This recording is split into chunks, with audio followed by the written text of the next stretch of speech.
오늘은 9월 21일 느헤미야 10장 32절부터 39절까지입니다.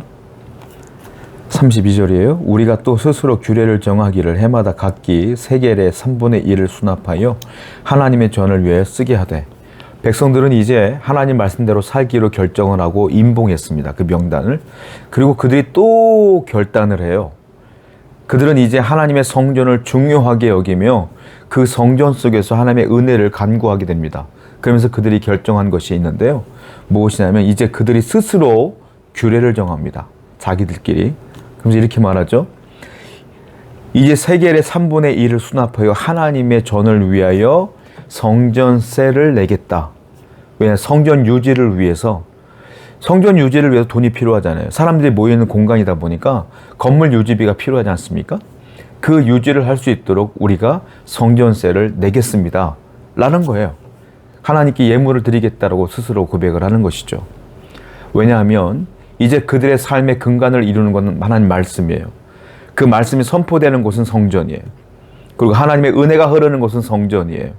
그러니까 성전이 그들의 삶의 중심이 된 것이죠. 그 중심에 성전이 있으니 이 성전을 위해서는 자신들의 물질을 드리는 것은 지극히 당연하다고 그들이 생각을 한 거예요. 성도 여러분, 그렇습니다. 여러분들의 영적 건강한 생활을 위해서는 우리 교회가 중심이 되어야 돼요. 그런데 그 교회를 유지하기 위해서는 물질도 필요하지 않겠습니까? 그것을 위해서는 우리도 자원하는 마음으로 하나님께 예물을 드려야 된다라는 거예요. 구약에도 그랬고 하나님을 믿는 성도들은 그래야만 한다라는 것이죠. 34절이에요. 또 우리 제사장들과 레위 사람들과 백성들이 제비 뽑아 각기 종족대로 해마다 정한 시기에 나무를 우리 하나님의 전에 바쳐 율법에 기록한 대로 우리 하나님 여호와의 제단에 사르게 하였고, 이제 제사장들, 레위 사람들, 또 백성들, 이 사람들이 어떻게 보면은 역할이 다르잖아요. 대제사장, 높으신 분, 제사장들, 높으신 분들, 백성들, 그냥 그저 그런 분, 이렇게 볼 수 있잖아요. 그런데 그렇지 않아요. 뭐냐면 공평해, 평등해, 동등해. 제사장들이나 대제사장이나 그냥 백성들이나 똑같이 제비를 뽑아요. 제비를 뽑아서 제비를 뽑혀지면 그 사람들이 뭘 하냐면 종족대로 정한 시기에 나무를 하나님께 바치는 거예요. 왜냐하면 하나님의 성전에서 예배를 드리는데 희생 제물이 필요하지 않습니까? 그러면 번제를 드리려면 나무가 필요해야 돼요. 땔감이 필요하단 말이에요. 그 희생 제물의 땔감을 위해서 그들이 나무를 바치는 거예요. 제비를 뽑아서. 아주 공평하게 모든 이에게 이런 일들이 돌아가는 거예요. 이걸 어떻게 오늘날 현대교회에 생각해보면 헌신하고 봉사하는 일이라고 볼 수 있을 것 같아요. 여러분, 그 교회 성장학 교수들이 하는 말이 뭐냐면 교회가 건강한 교회일수록 성도들이 봉사하거나 헌신하는 성도의 수가 많대요. 그러면서 하는 말이 한 20% 정도만 봉사해도 건강한 교회다라고 얘기를 해요. 80%는 그냥 예배만 드리고 집에 가는 거야. 20%만 열심히 다하여 봉사해도 교회가 운영이 되어지고 건강하다고 얘기하는데, 저는 그렇게 보지 않아요. 오늘 성경을 보니까 제사장이나 성도들이나 상관없이 다 모든 이가 하나님의 성전에서 나무를 바치며 헌신하며 살더라. 교회는 모두가 헌신해야 돼요. 모두가 봉사해야 돼요. 모두가 참여해야 돼요. 그래야 건강한 거예요. 우리 교회는 모두가 함께 합력하여 하나님의 뜻을 이루어가길 원합니다. 물론 대형 교회는 그럴 수가 없겠죠. 워낙 크니까. 우리 교회는 대형 교회가 아니잖아요. 모두가 함께 참여해서 하나님의 나라를 이루어가는 우리 교회와 성도 여러분 되기를 축원드립니다. 35절입니다.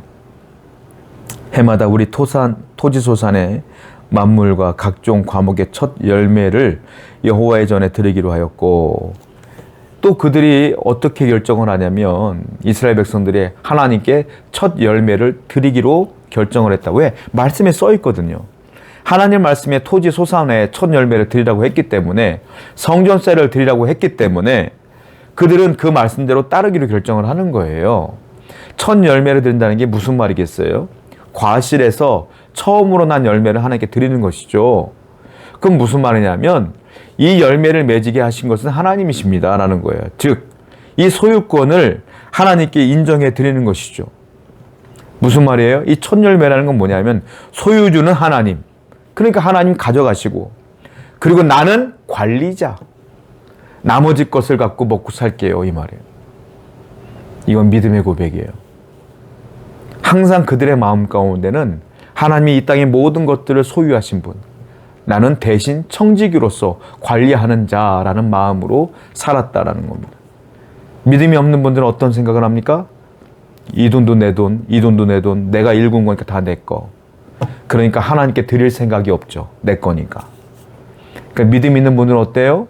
다 하나님 것인데 나에게 하나님의 은혜로 주신 것이야. 관리하라고 주신 것이야. 그러니까 하나님께 드려야지 하고 드리는 거예요. 이 차이가 엄청난 겁니다. 믿음의 유무에 따라서 차이가 엄청난 거예요. 여러분들이 되어진 모든 것들은 여러분 것이 아니라 하나님의 은혜로 주어진 거예요. 분명히 믿으셔서 하나님을 위해 헌신하고 살아가는 여러분들에게 축원드립니다. 37절입니다. 또 처음 익은 밀의 가루와 거제물과 각종 과목의 열매와 새 포도주와 기름을 제사장들에게로 가져다가 우리 하나님의 전에 여러 방에 두고 또 우리 산물의 11조를 레위 사람들에게 주리라 하였나니 이 레위 사람들은 우리 모든 성읍에서 산물의 11조를 받는 자입니다. 또 레위인들에게 11조를 드리기로 결정을 합니다. 11조에 대한 말씀을 지키기로 결정을 하는 거예요.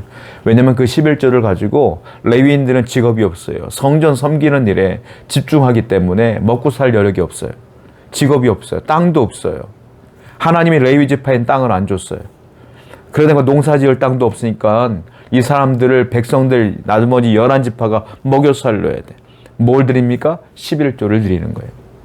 자신의 소산물의 11조를 드리면서 레위인들이 그걸 갖고 먹고 살게 하는 거예요. 하나님께 드리며 하나님의 백성들을 그들이 먹여 살린다. 이런 겁니다. 11조도 마찬가지예요. 11조도 첫 열매와 비슷해요. 무슨 말이에요? 11조도 이 물질은 내 것이 아니라 하나님의 은혜를 주신 겁니다 라고 믿는 사람들이니까 10분의 1을 하나님께 드리는 거예요.